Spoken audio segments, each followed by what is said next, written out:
Po kapitulácii Francúzska v júni 1940 roku si velitelia Wehrmachtu robili súkromné analýzy toho, čo sa vlastne stalo. Závery neboli také, aké by ste očakávali od armády, ktorá práve za 6 týždňov dobila západnú Európu. 13. mája prekročil tankový zbor Heinza Guderiana rieku Meuse pri Sedane a postúpil oveľa ďalej, než mu dovoľovali rozkazy. O 7 dní neskôr boli jeho tanky pri Lamanšskom prielive 150 míľ za chrbtom najsilnejšej armády v západnej Európe. Francúzski velitelia dostali najmenej 2 príležitosti na odrezanie tejto obrnenej kolóny. V oboch prípadoch však ich rozkazy dorazili 48 hodín potom, čo sa okno príležitosti zatvorilo. Analýzy sa stále vracali k rovnakému záveru. Toto nemalo fungovať.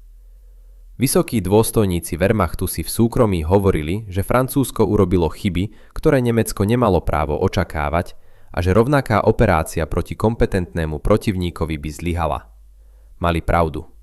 O 3 roky neskôr Nemecko napadlo Sovietsky zväz v očakávaní rovnakého výsledku. Sovietsky zväz strávil tieto 3 roky štúdiom toho, čo sa presne stalo pri Sedane.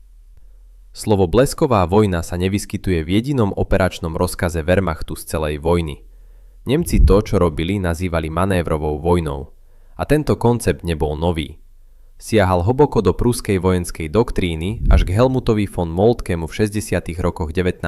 storočia a bol postavený na rovnakej základnej myšlienke. Pohybuj sa rýchlejšie, než dokáže nepriateľ myslieť. Obkľúč skôr, než stihne zareagovať. Znič schopnosť koordinácie namiesto priameho boja s armádou. To, čo sa v roku 1940 zmenilo, bola technológia, ktorá konečne umožnila fungovanie tak, ako to doktrína vždy sľubovala. Nemecké tanky boli vybavené rádiovými prijímačmi a veliteľské vozidlá mali vysielačky, takže celá obrnená formácia sa mohla pohybovať na základe jediného hlasového povelu v reálnom čase bez potreby spojok, vlajok alebo čakania na telefónne linky, ktoré nemuseli dosiahnuť až na front. Francúzske tankové posádky komunikovali pomocou vlajkovej signalizácie. Nemeckí velitelia rôd prechádzali medzerami vo francúzskej línii v momente, keď ich uvideli, zatiaľ čo francúzskym veliteľom o 6 stupňov vyššie v reťazci stále tvrdili, že tie medzery existujú. Každá veľká armáda v Európe chápala tento druh vojny v teórii. Briti mali Fullera a Liddell Harta, ktorí písali o obrnenej doktríne už od 20. rokov. Sovieti mali Tuchačevského, ktorý vyvíjal operácie hĺbkového prieniku predtým, než ho Stalin v roku 1937 nechal zastreliť. Francúzi mali de Gaulle'a, ktorý argumentoval v prospech koncentrovaných obrnených síl už v roku 1934. Nemecko bolo jednoducho prvé, ktoré to uviedlo do praxe vo veľkom meradle, a prvé, ktoré našlo protivníka, ktorý mu na to vytvoril správne podmienky. Plán, ktorý zlomil Francúzsko, nebol ani nemeckým preferovaným plánom. Erich von Manstein presadzoval útok cez Ardeny už od októbra 1939. Prehnať hlavné obrnené sily lesom, ktorý Francúzi považovali za nepriechodný. Udrieť do tyla spojeneckých armád v Belgicku a jedným úderom zničiť celú spojeneckú pozíciu.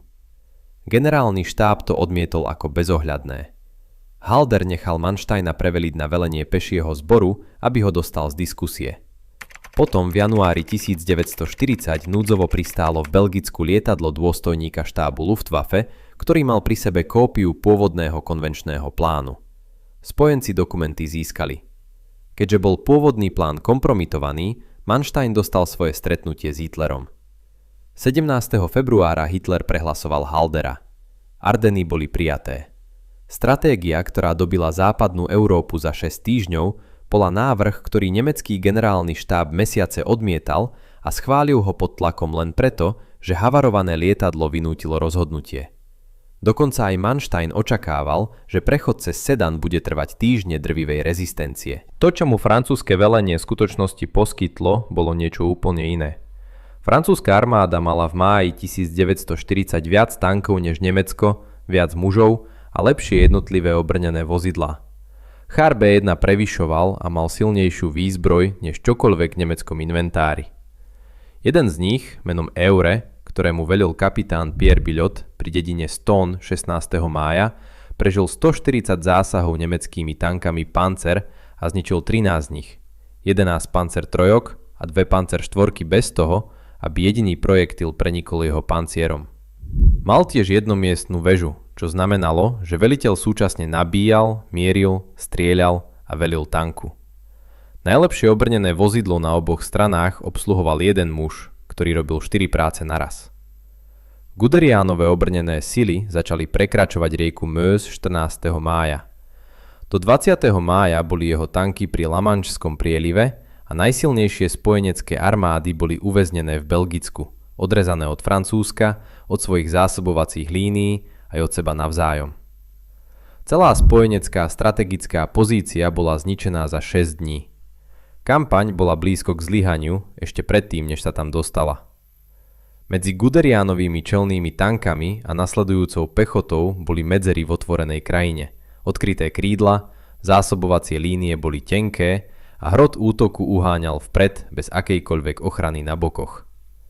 Briti udreli na tieto krídla pri Arrase 21. mája so 74 tankami Matilda. A keď Nemci spustili paľbu zo svojich štandardných 37 mm protitankových diel, granáty sa odrazili od 80 mm čelného panciera.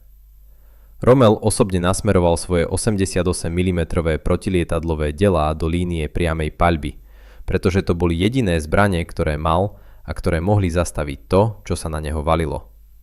Niekoľko hodín bol postup v skutočnom nebezpečenstve kolapsu, kým sa protiútok nezastavil a Rommelova línia neudržala. Francúzske hlavné velenie operovalo zo zámku Vincennes pri Paríži, stredovekej pevnosti bez jediného vojenského rádia. Gamelin zakázal rádiovú komunikáciu zo strachu pred nemeckým odpočúvaním, takže rozkazy putovali po telefóne a cez motocyklové spojky, a kým dorazili k jednotkám na fronte, situácia, ktorú opisovali, sa už zmenila. Keď bol Gamelin 19.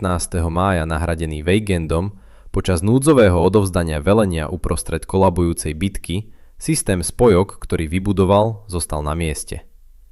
24.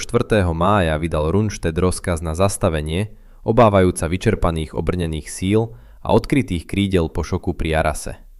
Potom to Hitler potvrdil. 338 000 britských a francúzskych vojakov uniklo z Dunkerke, pretože nemecké obrnené sily stáli 3 dni na mieste. A tá istá chyba, ktorá takmer zlomila postup pri Arrase, obrnené sily predbiehajúce vlastnú podporu, viedla k rozhodnutiu zastaviť. Nemecko vyhralo francúzsku kampaň proti protivníkovi, ktorého velenie nedokázalo včas zareagovať, ktorého najlepší tank bol brzdený jednomiestnou väžou a ktorého vláda skolabovala, zatiaľ čo časti armády stále bojovali. To, čo vysokí dôstojníci v týždňoch potom hovorili v súkromí, bolo, že nič z toho nebolo zaručené. A potom začali plánovať rovnakú operáciu proti Sovietskému zväzu na hranici 4-krát dlhšej. Proti protivníkovi, ktorý sledoval Sedan od začiatku. V roku 1940 vyrobilo Nemecko približne 1880 bojových tankov. Sovietsky zväz vyrobil 2800. Toto bol rok, kedy Nemecko údajne dokázalo, že blesková vojna je nezastaviteľný vojnový stroj, a Sovieti už vtedy vyrábali takmer o 1000 kusov viac. Až 80% logistiky Wehrmachtu bolo počas celej vojny ťahaných koňmi. Tankové divízie sa dostali do filmových žurnálov, ale za nimi nemeckí pešiaci pochodovali pešo a zásobovacie kolóny sa pohybovali tempom koní, ako v rokoch 1880 a 1914. Armáda, ktorá dobila Európu za 6 týždňov, presúvala svoje delostrelectvo, muníciu a väčšinu potravín na zvieratách. A tieto zvieratá nedokázali držať krok s tankami v Rusku o nič viac, než by dokázali vo Francúzsku. S tým rozdielom, že vo Francúzsku sa kampaň skončila skôr, než musel byť tento problém vyriešený. Zásobovací systém Wehrmachtu, založený na nákladných autách, dokázal udržať postup zhruba 310 míľ od najbližších železničných uzlov, než palivo spotrebované samotnými zásobovacími vozidlami začalo kanibalizovať ich nákladnú kapacitu. 310 míľ od sovietských hraníc bol zhruba Smolensk, ďaleko pred Moskvou, ďaleko pred Kaukazom, ďaleko pred Leningradom. Napriek tomu spustili Barbarosu, staviac na tom, že sovietská vláda skolabuje skôr než zásobovací systém, pretože videli, ako Francúzsko politicky skolabovalo po tom, čo bola jeho armáda zlomená. a nevideli dôvod, prečo by rovnaká logika nemala platiť pre Sovietsky zväz. Sovietsky zväz nebol Francúzsko. Riaditeľ tankového múzea v Munšteri to vyjadril najlepšie. Do Francúzska išli s očakávaním prvej svetovej vojny v Novom Šate a dostali bleskovú vojnu.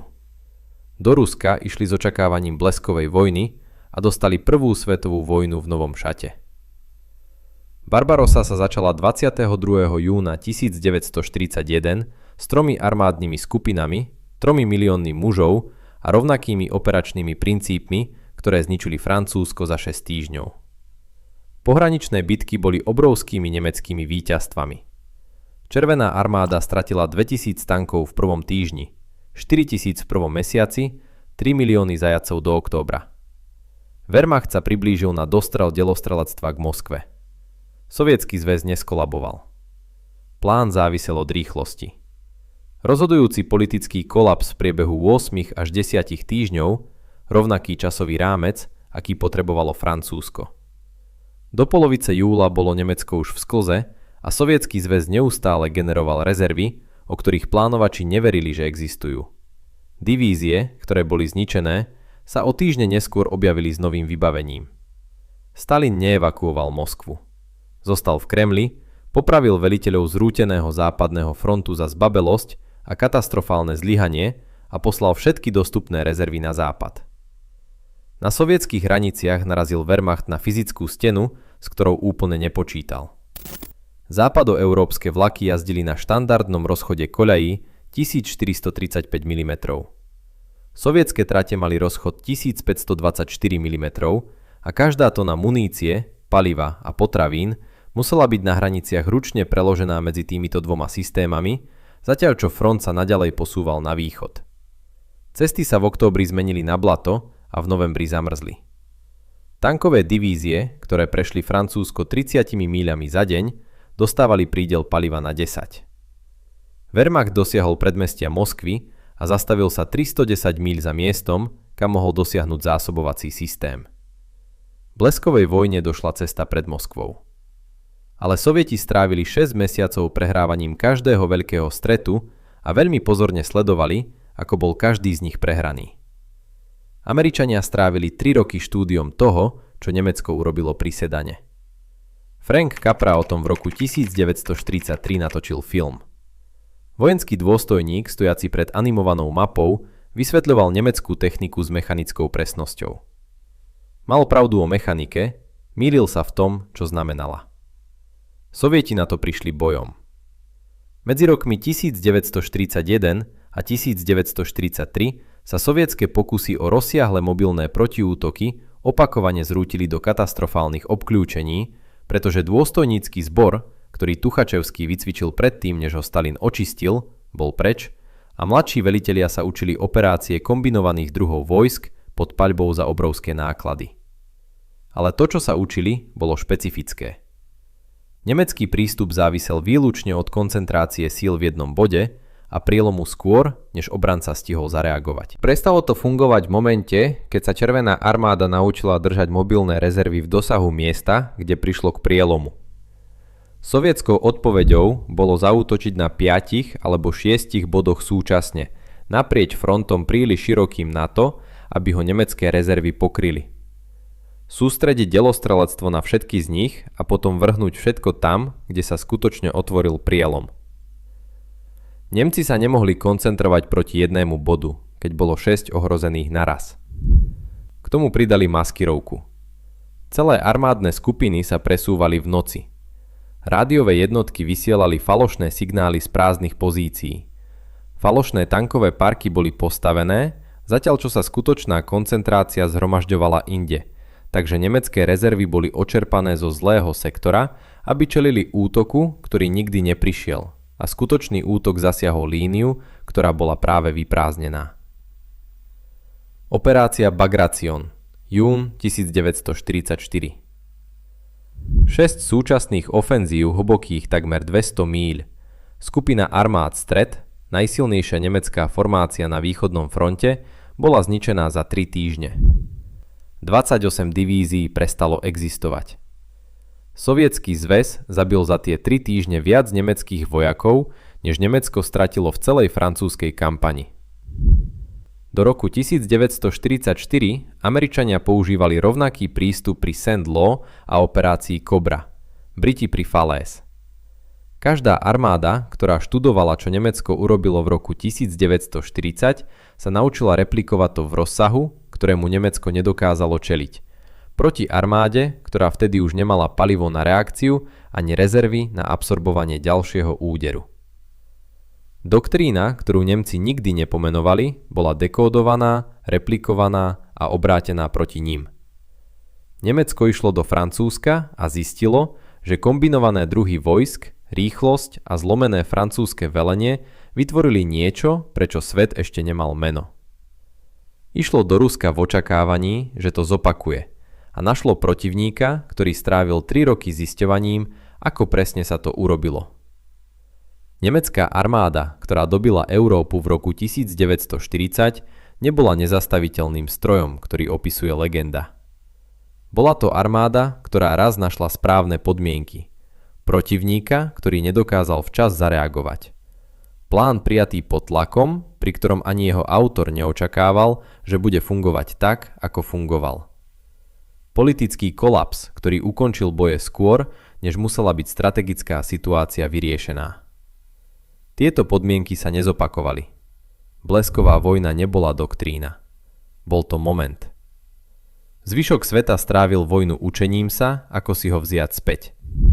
Keby k incidentu Mechelen nikdy nedošlo, vyhralo by Nemecko nad Francúzskom s pôvodným plánom?